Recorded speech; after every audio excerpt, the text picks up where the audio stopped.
Hello everyone, welcome to school education. আজকে আবার আমরা নিয়ে এসেছি মক টেস্ট 5। এর আগে আরও 4টে মক টেস্ট দেওয়া হয়েছে। আপনারা যদি সেগুলো প্র্যাকটিস বা সেগুলো না দেখে থাকেন তো সেগুলো অবশ্যই দেখে নিন, কারণ সেখানেও অনেক ইম্পর্টেন্ট প্রশ্ন উত্তর আলোচনা করা হয়েছে এবং প্রত্যেকটা মক টেস্ট চাকরির পরীক্ষার জন্য খুব ইম্পর্টেন্ট। তো দেখে নেওয়া যাক এখানে কোন কোন প্রশ্ন আলোচনা করা হয়েছে।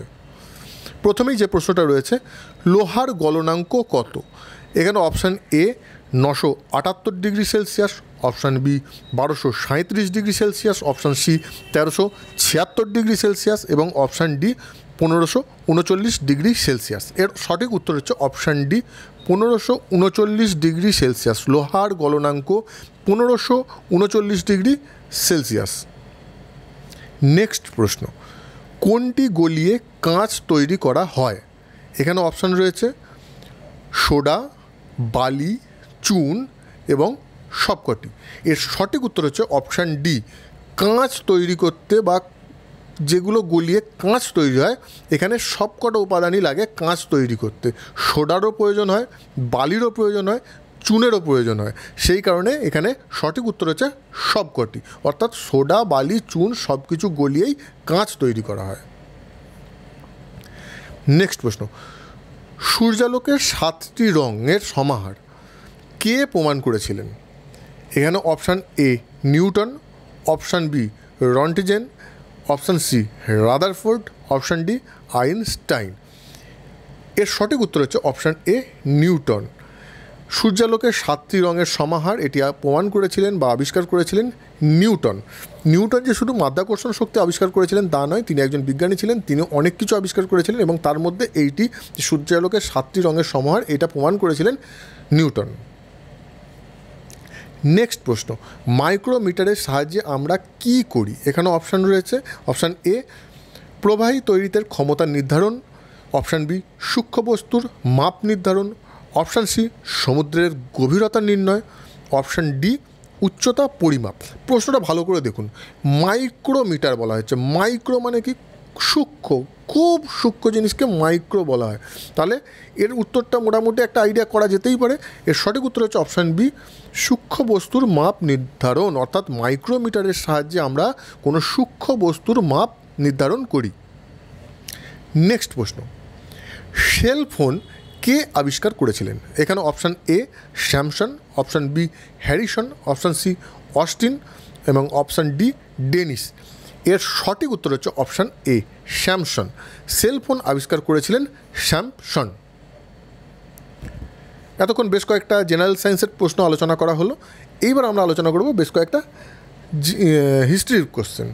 তো প্রথমেই যে প্রশ্নটা রয়েছে, সাতবাহন বংশের প্রতিষ্ঠাতা কে? আমি প্রত্যেকটা ভিডিওয় বলি যে কোনো বংশ সম্বন্ধে যখনই পড়তে হবে বা যে কোনো বংশ সম্বন্ধে যখনই আলোচনা করতে হবে, আমাদের সবার আগে দেখতে হবে সেই বংশের প্রতিষ্ঠাতাকে, সেই বংশের শেষ রাজাকে এবং সেই বংশের শ্রেষ্ঠ রাজা কে।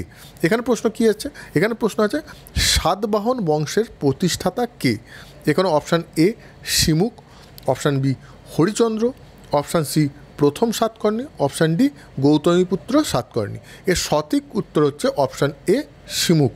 সাতবাহন বংশের প্রতিষ্ঠাতা হচ্ছে শিমুক এবং গৌতমীপুত্র সাতকর্ণী এই যে রয়েছে লাস্টে অপশানে, অপশান ডিতে গৌতমীপুত্র সাতকর্ণী। গৌতমীপুত্র সাতকর্ণী ছিলেন সাতবাহন বংশের শ্রেষ্ঠ রাজা। নেক্সট প্রশ্ন, নন্দ বংশের শ্রেষ্ঠ রাজা কে ছিলেন?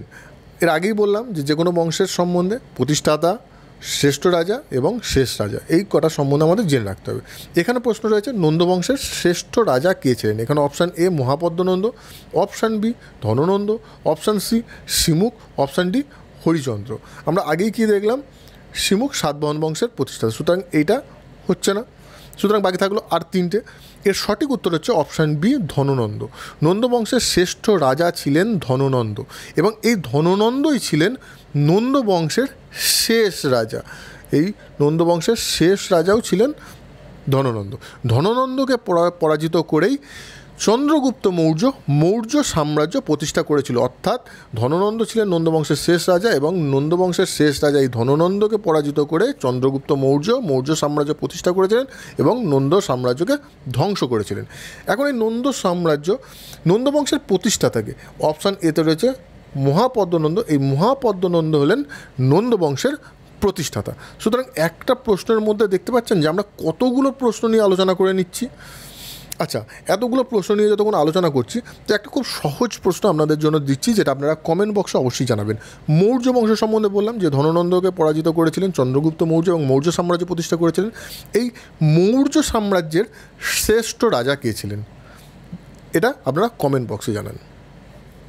আপনারা এখনও পর্যন্ত আমাদের এই স্কুল এডুকেশন চ্যানেল যদি সাবস্ক্রাইব না করে থাকেন তো অবশ্যই সাবস্ক্রাইব করে নিন, যাতে আপনারা আমাদের সঙ্গে যুক্ত থাকতে পারেন, আমাদের প্রত্যেকটা ভিডিওর নোটিফিকেশান পেতে পারেন এবং প্রত্যেকটা ভিডিও দেখে আপনারা আপনাদের চাকরির পরীক্ষার প্রিপারেশন নিতে পারেন। তো এখনও পর্যন্ত যদি সাবস্ক্রাইব না করে থাকেন অবশ্যই সাবস্ক্রাইব করে নিন। নেক্সট প্রশ্ন, জয়দেব কোন সেন রাজার সভাকবি ছিলেন? এগুলোও কিন্তু ইম্পর্টেন্ট, যে বিভিন্ন রাজার বিভিন্ন সভাকবি, ম্যাক্সিমাম রাজার সভাকবি থাকতেন। এছাড়াও কিছু কিছু রাজার নবরত্ন পর্যন্ত ছিলেন। তো সেইখানে কোন কোন জ্ঞানী বিজ্ঞ মানুষ ছিলেন, জ্ঞানী মানুষ ছিলেন, বা বিশেষভাবে যারা প্রতিভাশালী ক্ষমতাশালী ছিলেন, কে কে ছিলেন, সেগুলো সম্বন্ধে কিন্তু আমাদের অবশ্যই মনে রাখা দরকার। তেমনই এখানে প্রশ্ন করা হয়েছে, জয়দেব কোন সেন রাজার সভাকবি ছিলেন? এখানে অপশান কী রয়েছে? অপশান এ লক্ষণ সেন, অপশান বি সামন্ত সেন, অপশান সি বিজয় সেন এবং অপশান ডি বল্লাল সেন।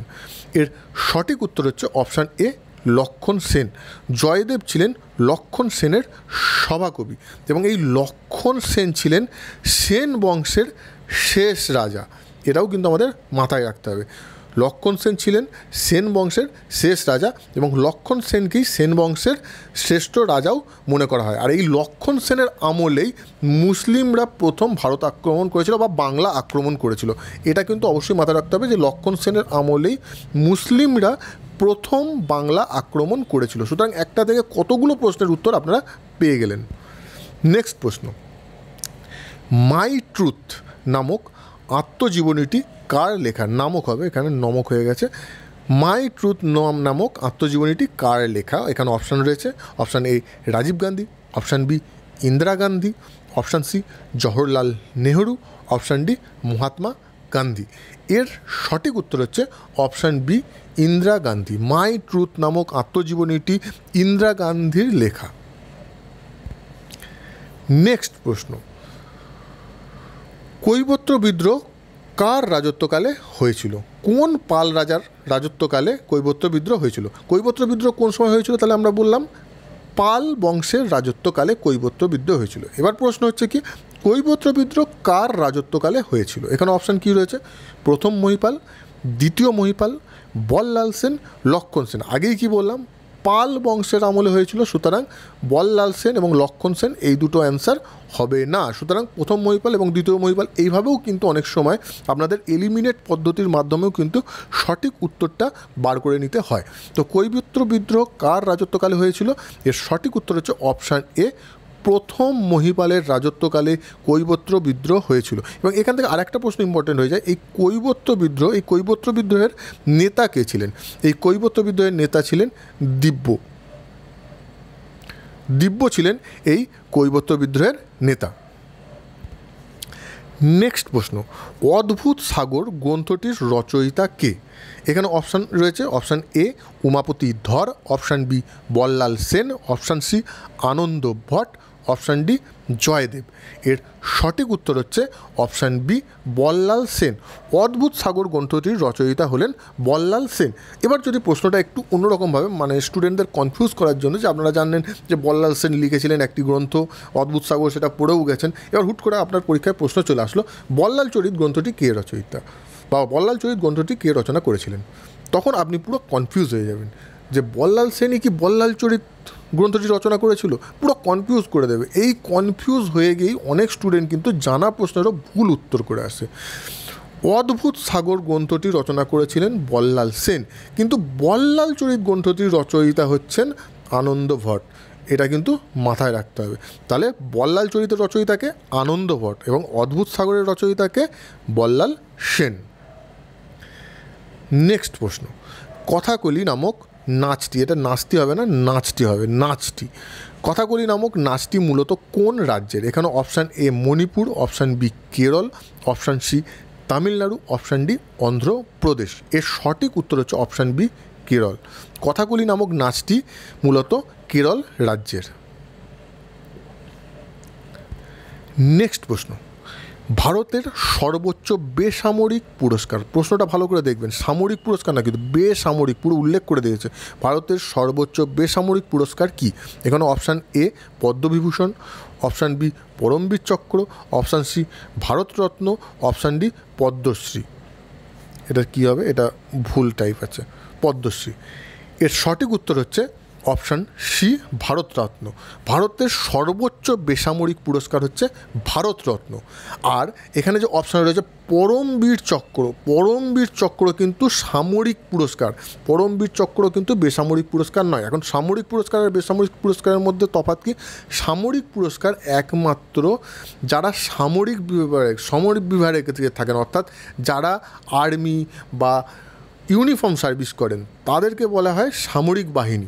সামরিক বাহিনীতে যারা চাকরি করেন তাদের জন্য হচ্ছে সামরিক পুরস্কার, এবং যারা ইউনিফর্ম সার্ভিস করেন না বা সামরিক বাহিনীতে চাকরি করেন না তাদের জন্য বেসামরিক পুরস্কার। অর্থাৎ পরমবীর চক্র হচ্ছে সামরিক পুরস্কার এবং ভারতরত্ন হচ্ছে সর্বোচ্চ বেসামরিক পুরস্কার। প্রশ্নগুলো কিন্তু ভালো করে পড়ে নিতে হবে, নয়তো কনফিউজ হয়ে কিন্তু ভুল উত্তর করে দিয়ে আপনারা চলে আসবেন।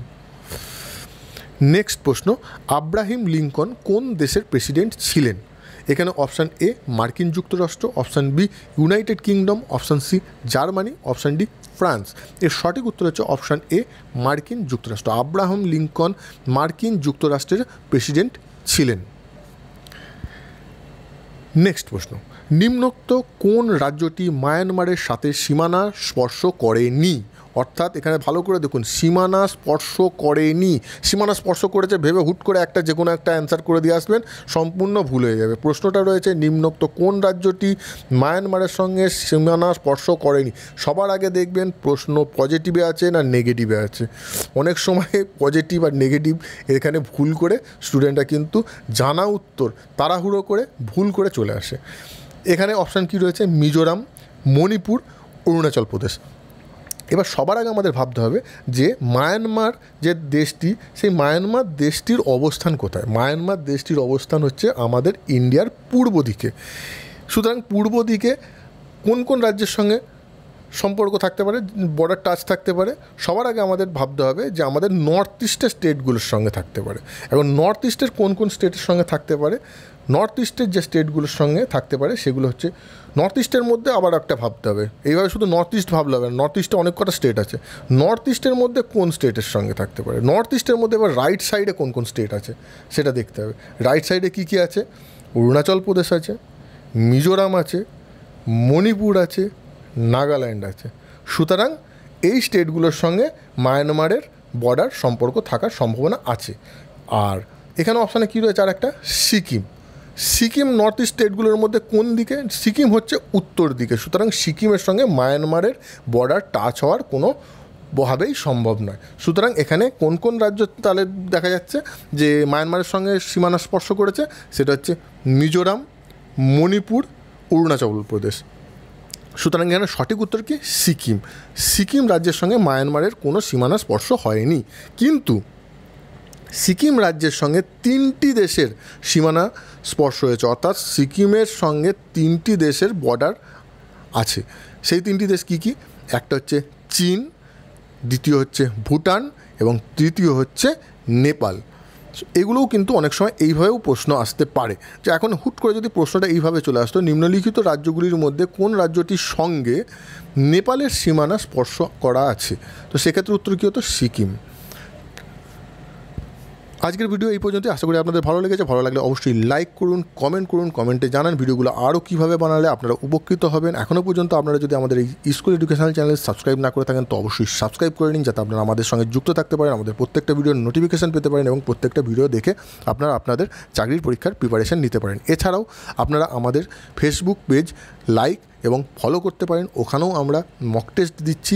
এছাড়াও অনেক প্রশ্ন উত্তর নিয়ে আলোচনা করছি, এছাড়াও বিভিন্ন রকম নোটস দিচ্ছি, সেখান থেকেও আপনারা আপনাদের চাকরির পরীক্ষার প্রিপারেশান নিতে পারেন। আর ভিডিওটা যদি ভালো লাগে অবশ্যই সোশ্যাল মিডিয়ার বিভিন্ন মাধ্যমে শেয়ার করুন, যাতে এই ভিডিওটা অন্যান্য স্টুডেন্টরাও দেখে উপকৃত হতে পারে। সো এতক্ষণ সঙ্গে থাকার জন্য আপনাদের সবাইকে অসংখ্য ধন্যবাদ। Thank you.